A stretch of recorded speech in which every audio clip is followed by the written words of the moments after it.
Hello everyone, আশা করছি সকলে খুব ভালো আছেন। আজকের পর্বে দেখাবো নিরামিষ সস কিভাবে বানানো যায়। আর এই সসটা কিন্তু বানাচ্ছে হচ্ছে আমার মা। এটা কিন্তু মায়ের রেসিপি, আর এটা কিন্তু সম্পূর্ণ নিরামিষ। শুধু পেঁয়াজ রসুন বাদ দিয়ে কিভাবে আপনি বাড়িতে নিরামিষ সস বানাবেন সেটাই আজকে আপনাদের সঙ্গে শেয়ার করব। তাহলে এখন থেকে ভিডিওটা স্টার্ট করছি, আশা করছি ভালো লাগবে দেখতে। দেখো এখানে টমেটোগুলো ভালো করে কেটে নিয়েছি, একটা টমেটোকে 4 টুকরো করেছি আর করে কিন্তু এখানে বসিয়ে দিয়েছি। আর এটার মধ্যে কিন্তু কোনো রকম জল দেবে না, টমেটোগুলো নর্মাল কেটেই চাপিয়ে দেবে। টমেটো দিয়ে এর মধ্যে নুন দেবো, তাহলেই দেখো এর মধ্যে তাহলে টমেটোর জলটা ছাড়বে, তখন তার টমেটোর জলেই কিন্তু টমেটোগুলো সেদ্ধ হয়ে যাবে। এইভাবে নরম হওয়া অবধি টমেটোটাকে আমাদেরকে রান্না করতে হবে। এবার কিন্তু ঢেকে দেবো টমেটোটা। অবশ্যই কিন্তু গ্যাসটা কমিয়ে রাখবে, বেশি বাড়িয়ে রাখবে না। আস্তে আস্তে দেখো নুন দেওয়ার জন্য টমেটোটা সেদ্ধ হয়ে যাবে। দেখো এবার টমেটোগুলোকে ভালো করে নাড়িয়ে নিলাম, নুনটাকে যাতে মিশে যায়।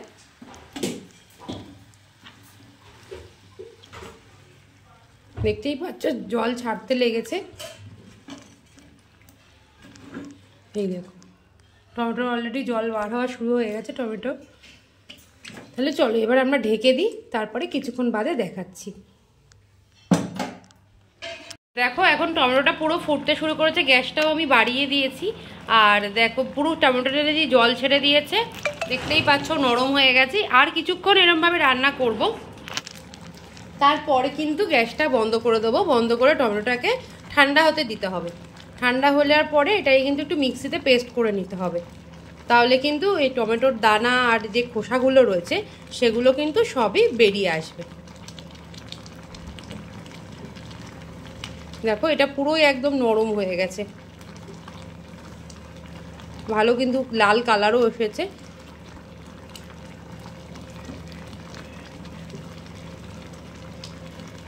সামান্য একটু নুন দিয়েছিলাম, নুন দেওয়ার ফলে দেখো কতটা জল ছেড়েছে, টমেটো পুরোই সেদ্ধ হয়ে গেছে। আর কিছুক্ষণ আমরা এরমভাবেই রান্না করে নেব, আর একটু নরম হবে। আচ্ছা দেখো এবার কিন্তু টমেটোটা ভালো করে সেদ্ধ করে নিয়েছি। দেখো টমেটোটা একদম নরম হয়ে গেছে। আর তার সঙ্গে সঙ্গে কিন্তু এর মধ্যে দিয়ে দিয়েছি হচ্ছে একটু বিটটা দেওয়ার জন্য তোমাদের টমেটোর যে মানে কেচাপটা বানাবে সেটার কিন্তু কালারটা একদম রেড আসবে, সেই জন্য বিটটা কিন্তু অবশ্যই দিতে হবে। বিটটা স্কিপ করলে হবে না। বিটটা কিন্তু আলাদা করে সেদ্ধ করে দিয়েছি। আর এখানে টমেটোটাও রেডি হয়ে গেছে। এবার আমরা দুটোকেই মিক্সিতে ঠান্ডা করে ব্লেন্ড করে নেবো। তাহলে চলো তারপরে আসছি।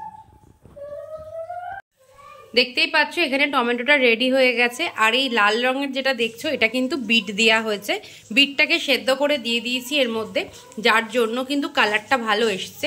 আর তোমরাও কিন্তু অবশ্যই এর মধ্যে বিট দেবে, বিট না দিলে কিন্তু কালারটা ভালো আসবে না। অনেকে লঙ্কার গুঁড়ো দেয়, কাশ্মীরি রেড চিলি পাউডারটা, তাহলে কালার ভালো আসে। আমি এখানে কোনো লঙ্কার গুঁড়ো ইউজ করিনি, সেদ্ধ করা বিট দিয়ে দিয়েছি। তোমরা আলাদা প্রেশার কুকারে একটু বিটটাকে সেদ্ধ করে এই টমেটো পিউরির মধ্যে মিশিয়ে দেবে, তাহলে কালারটা ভালো আসবে কিন্তু। এবার দেখো আমি এবারে এটাকে মিক্সিতে দিয়ে দেবো। মিক্সিতে দিয়ে ভালো করে ব্লেন্ড করে নিতে হবে।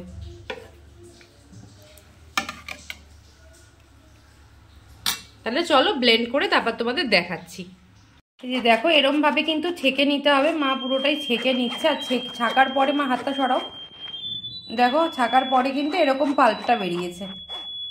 এই যে দেখেছো পুরো লাল একদম, বিটটা দেওয়ার জন্য পুরো রেড কালার হয়ে গেছে। আর ভালো করে কিন্তু ছেঁকে নিয়ে পাল্পটা কিন্তু যে ছাবড়াগুলো রয়েছে দানা এই যে এরকম কিন্তু বেরোবে। ভালো করে কিন্তু ছেঁকে নিতে হবে। দেখতেই পাচ্ছ টমেটোটাকে পুরো আমরা ছেঁকে নিয়েছি আমি। আর দেখো পুরো একদম পাল্পটা বেরিয়ে গেছে টমেটোর। আর এখানে কিন্তু যেটা লাগবে হচ্ছে তেঁতুলটাকে সকালেই ভিজিয়ে, আর দেখো লাগছে হচ্ছে তেঁতুল। এখানে কিন্তু বেশ কিছুটা তেঁতুলের পাল্প লাগবে। তেঁতুলটাকেও দেখো ছেঁকে নিয়ে পাল্পটা বার করে নেব। দেখো তেঁতুলটাকেও ছেঁকে নিয়েছি, তেঁতুলের পাল্পটাকেও বার করে নিয়েছি। প্রয়োজন অনুযায়ী তেঁতুলটা দিতে হবে। আর দেখো এবারে হচ্ছে শুকনো কড়াইয়ের মধ্যে এই টমেটোর পাল্পটা আমি দিয়ে দেবো। একদমই কিন্তু জল যাবে না। আর কিন্তু যেটা লাগবে হচ্ছে এবারে ভিনিগার লাগবে। আর দেখো এটা কিন্তু বসাতে না বসাতেই ফুটতে আরম্ভ করেছে। এটা কিন্তু মিনিমাম 10-15 মিনিট কিন্তু ভালো করে জাল দিয়ে নিতে হবে। এটাকে কিন্তু নাড়তে হবে, একদম একটু কমিয়ে মিডিয়াম আঁচেও রাখতে পারো, রেখে এটাকে কিন্তু নেড়ে যেতে হবে। আর 10-15 মিনিট মতো রান্না করলেই হবে। তারপরে কিন্তু নামানোর আগে এর মধ্যে আমরা অ্যাড করব ভিনিগার।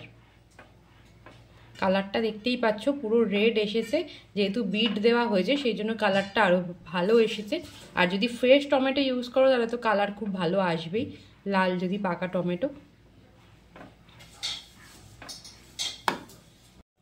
দেখো এখানে এই যে এই ভিনিগারটা আমি ইউজ করব, ভিনিগারও নিয়ে নিয়েছি, ভিনিগারটা নামানোর আগেই দেব।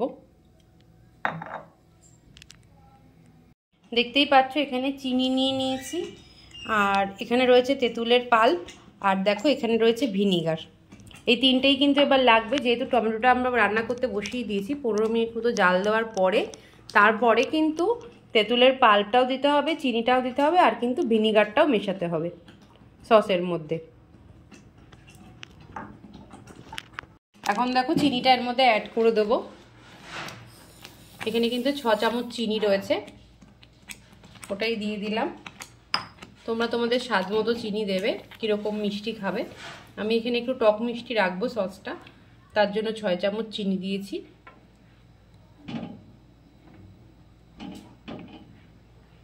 চিনিটা দিয়েও কিন্তু বেশ কিছুক্ষণ জাল দিয়ে নিতে হবে।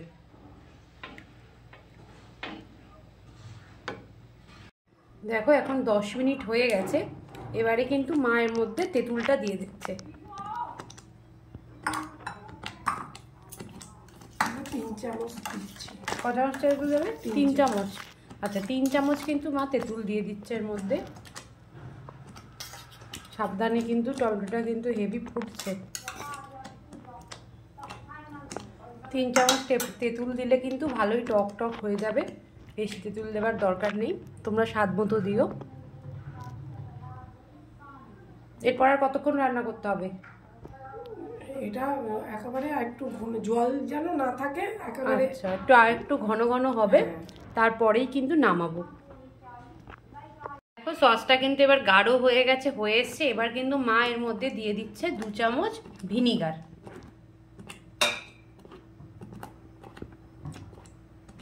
ভিনিগার দিলে কিন্তু সসটা কিন্তু অনেক দিন স্টোর করে রাখা যাবে, সসটা তাড়াতাড়ি খারাপ হবে না। তোমরা কিন্তু অবশ্যই ভিনিগারটা দিও, ভিনিগারটা স্কিপ করলে কিন্তু হবে না। ভিনিগারটা দিয়ে এবার ভালো করে নাড়িয়ে নিয়ে গ্যাস বন্ধ করার সময় তখন দেখাচ্ছি। ভিনিগারটা দিয়েও কিছুক্ষণ রান্না করতে হবে। সসটা গাঢ় তো হয়ে এসছে, আর 5 মিনিট মতো রান্না করলেই হয়ে যাবে। দেখো এটা আমার সসটা আমাদের রান্না করা হয়ে গেছে, সসটা কিন্তু রেডি। দেখতেই পাচ্ছ এখান থেকে সসটা কোথায় নেমেছে, আর অনেকটাই কিন্তু গাঢ় হয়ে গেছে। একটু গাঢ় গাঢ় রাখতে হবে, দেখো পড়ছে না সেরকম। আর দেখো এরকম পর্যায়ে কিন্তু রাখতে হবে, যাতে গড়ায় না। দেখতেই পাচ্ছ এরমভাবে তোমরা কিন্তু রান্না করে দেখবে, যাতে গড়িয়ে না যায়। দেখো এটা কিন্তু গড়াচ্ছে না, এক জায়গাতেই রয়েছে, তার মানে কিন্তু কেচাপ রেডি হয়ে গেছে। এবার গ্যাসটা বন্ধ করে দেবো, বন্ধ করে সসটাকে ঠান্ডা হতে দেবো। তারপরে কিন্তু একটা কাচের পাত্রে এটাকে তুলবো। এখন দেখো সসটা ঠান্ডা হয়ে গেছে। ঠান্ডা হওয়ার জন্য এবারে আমরা একটা এই যে কাচের বয়ামে এটার মধ্যে তুলে নেব। এটা পুরো শুকনো রয়েছে, তোমরা কিন্তু ভালো করে ধুয়ে আগে শুকিয়ে নেবে। যে কোনো কন্টেনারে রাখার আগে কাচের নিলেই ভালো হয়। চলো এবার তাহলে এটাকে তুলে নিই। মা তুলে নাও।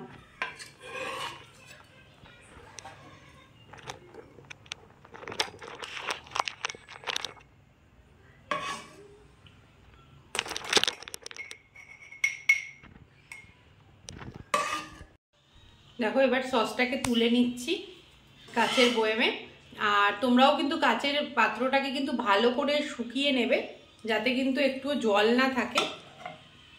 দেখো একটা শিশি ভরা হয়ে গেছে। কালারটা এত সুন্দর হয়েছে আর এত সুন্দর খেতে হয়েছে। নিরামিষ কিন্তু সস একদম রেডি, তোমরাও ঘরে বানিয়ে নিও। তাহলে আজকের ভিডিওটা কেমন লাগলো তোমাদের অবশ্যই জানিও। যদি ভালো লেগে থাকে তাহলে আমার চ্যানেলটাকে সাবস্ক্রাইব করে দিও। আর যদি কিছু জানার থাকে তাহলে একটু কমেন্ট করো, আর চ্যানেলটাকে সাবস্ক্রাইব করতে একদম ভুলবে না। তাহলে দেখা হবে নেক্সট কোনো ভিডিওতে। এখন তাহলে টাটা। দেখো এখানে 2 কিলোর একটু কম টমেটো ছিল, আর 2 কিলো টমেটোয় দেখতে পাচ্ছ এখানে 1.5 বয়েম মতো, 1.5 শিশি মতো সস হয়ে গেছে। শিশিগুলো কিন্তু যথেষ্ট বড়, আর এটাই কিন্তু হাফের একটু বেশিই হয়েছে। এই দেখো, এরমভাবে যদি নিরামিষ সস বানিয়ে নিতে পারো তোমরা কিন্তু অনায়াসে 1 মাস ফ্রিজে স্টোর করতে পারবে, যেহেতু এটার মধ্যে ভিনিগার দেওয়া থাকে। তাহলে চলো আজকের ভিডিওটা এই পর্যন্তই। আশা করছি আজকের ভিডিওটা তোমাদের ভালো লেগেছে। যদি ভালো লেগে থাকে তাহলে অবশ্যই আমার চ্যানেলটাকে সাবস্ক্রাইব করে দিও। টাটা, আবার দেখা হবে নেক্সট কোনো ভিডিওতে।